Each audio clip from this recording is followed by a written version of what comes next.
Do you remember our effortlessly chic and elegant girls of last summer? The ones with the minimum makeup, glowy skin, pinch of blush, glossy lips, slick back hair, gold hoops, tote bag, healthy lifestyle, identifying as the clean girls. Well, I'm here to bring you a new development in this situation. They've in fact come out since the beginning of this year and said they do not identify as that anymore. They want to go bold, fierce, flashy, and now want to be identified as mob wives. I heard we're doing mob wife aesthetic now, huh? Clean girl is out, mob wife era is in. So as a Balkan girl, I will be doing the Balkan version of the mob wife look.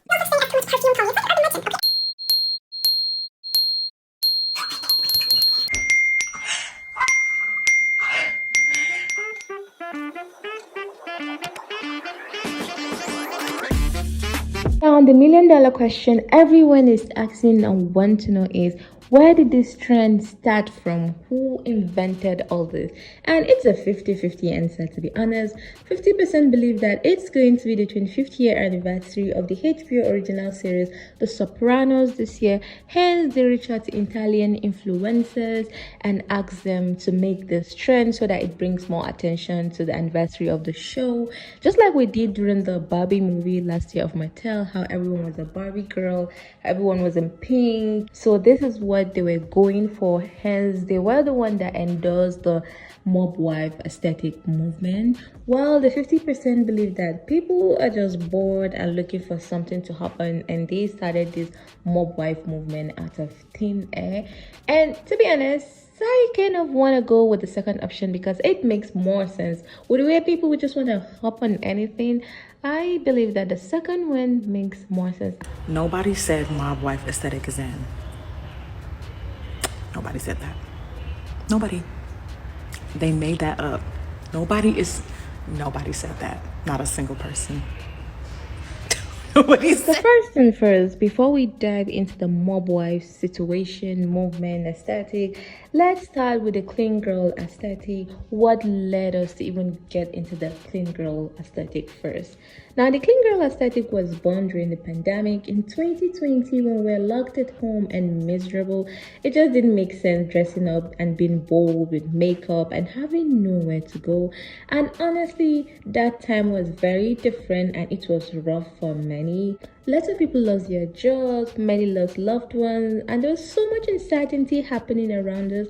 Hence, everyone just been relaxed, just trying to stay healthy and just take care of ourselves in general. Hence, the clean girl was born. And in my opinion, the clean girl was one of the realistic trends we've seen in a while. I mean, not the clothing aspect or the redecoration of like your apartment into this plain boring white space and just having no identity, not that aspect, but the makeup, to be honest, especially if you have like a 9 to 5 job.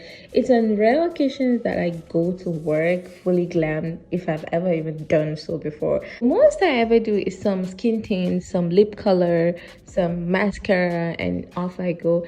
On most days it's going to be a sunscreen and a lip tint, and like nobody has time to fully glam and go into work. I don't know, I mean, except if life is not really hard for you.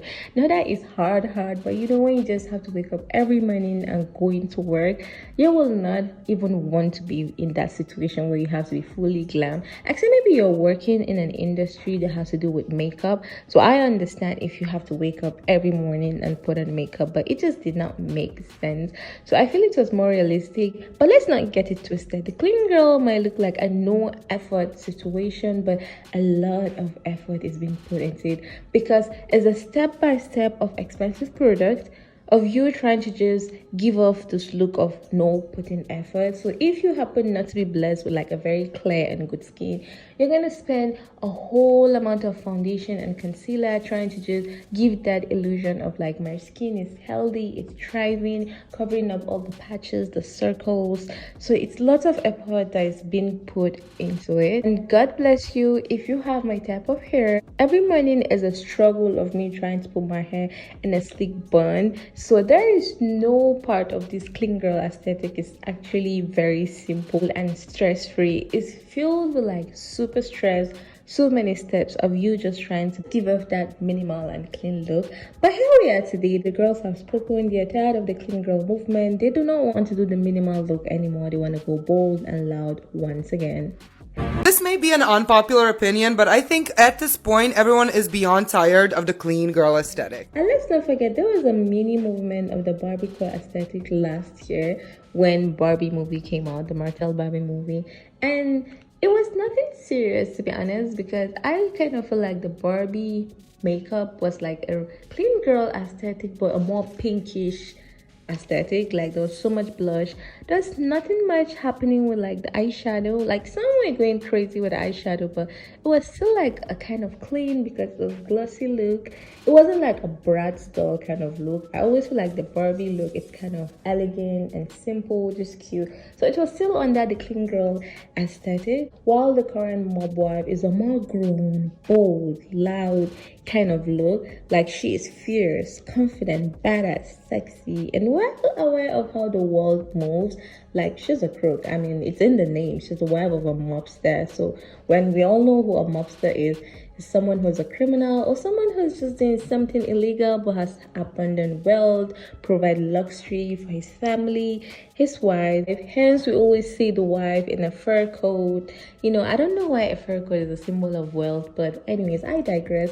Red bottom heels, diamond necklace, gold chains, expensive jewelry, designer handbag, big hair, just loud and wealthy aesthetic. Today I'm going to show you how to dress like a mob wife. You'll need to start with an outfit that's comprised of entirely black garments. If you can add some leather in there, even better. If you look like you're going to a funeral, you know you're doing it right. Next, you want to dig out your mom's old fur jacket from the 80s. Nothing screams golden era of the mob like a jacket that lived in the golden era of the mob. Next, you need to overly accessorize with gold jewelry. Even better if these gifts were given to you as an anniversary or birthday present. Then you'll need to clip your hair up into this hairstyle in order to adequately show off the jewelry. Bonus points if you're wearing hoops. Then you need to add a pair of sunglasses that look like you've had them since 2003, because you probably have, and you'll need to add a designer bag, preferably an Italian designer. Activate the mob wife energy and you are ready to go for mob wife winter. Be sure to arch that brow to let everyone know that you are not to be messed with. With those red nails, blow your haters a kiss and strut your stuff into your Cadillac.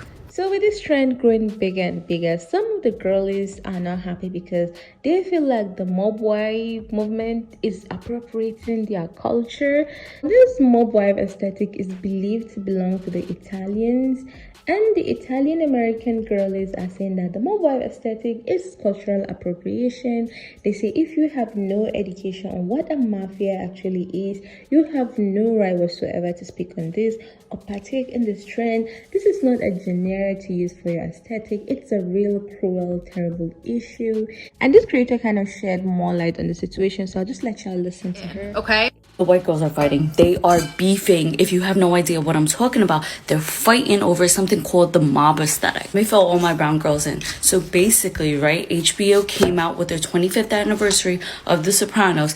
Their genius marketing team was like, oh, let's start a trend. Let's start the mob wife trend, okay? So they got all the Italian American influencers who are hella Italian, right?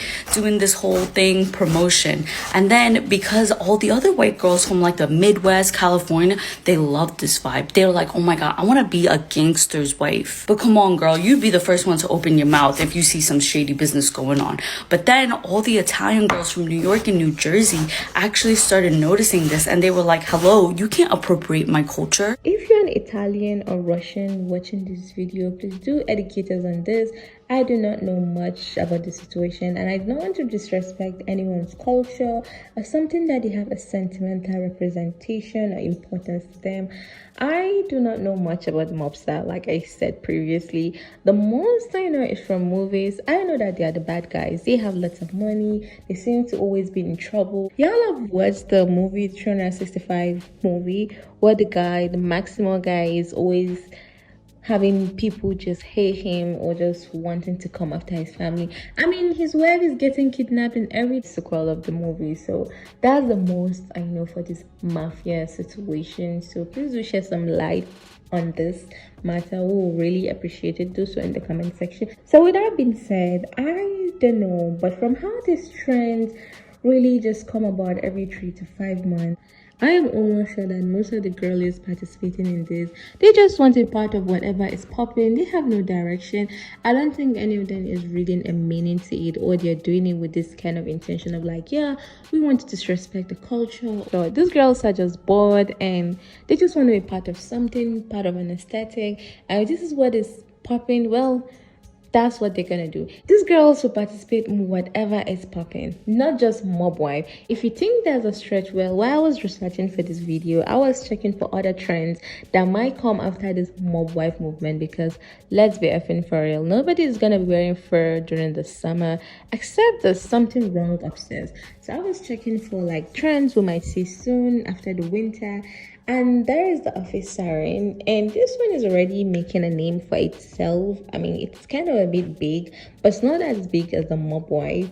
And she is skinny, she is sexy, she has this kind of Megan Fox eyes. She's working in a corporate world, she's a diva.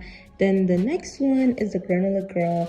Now, this granola girl, I was literally laughing my ass off, because this will show you that the girls will hop on whatever it is. As long as someone is doing it and is getting attention, well, they're gonna be on it too. Because what the F is a granola girl? And I don't even know what to say. There's literally nothing much about the granola girl. She's just a girl who doesn't care, who's like not organized and just homeless vibe. That's what this aesthetic is for. Then there is the Aliyah core. This Aliyah core, I've been kind of saying it, but I was feeling it's wintered. So the fur boot, it was kind of understandable. But then I kept seeing the crazy looks, the crazy makeup. I was like, well, I guess it's cold, but it doesn't call for the crazy looks. And then I kind of realized that this is actually an aesthetic too. And I got to know about the Aliyah core. We have the electric grandpa, we have the dark academia, we have the downtown girl. Guys, there's like lots and lots and lots of them. So that's just to tell you that this mob wife aesthetic is nothing serious. I mean, it is serious to the particular group of people who it's like important to their culture, but to these girls it's not serious. Like, they're just doing what they feel is going to get them the most attention, and the mob wife is what is getting the most of their attention right now. And to be honest, it's just boredom, because the level of time you even have to hop on whatever and anything because you're bored, I just don't even know what to say. And if you're someone who participates in trends, this video is a sign for you to just do you. You don't have to switch your wardrobe every 4 months, because it's very unrealistic, especially with the way these trends are always changing. There's always a newer trend after a few months. I don't think it's a smart idea. I mean, it's stressful for someone like me. Shopping is not something I love to do very often, because it's just anxiety, having to just choose, and and I feel like this year we're making smarter financial decisions, so I don't even think that's the right route we want to go. But that's all I have for y'all today. If you guys haven't yet subscribed to the channel, make sure you do that. Like the video. If you want to support this channel and create more awareness, you can share this video, and I will see you very, very soon with lots of goodies. Have a nice day.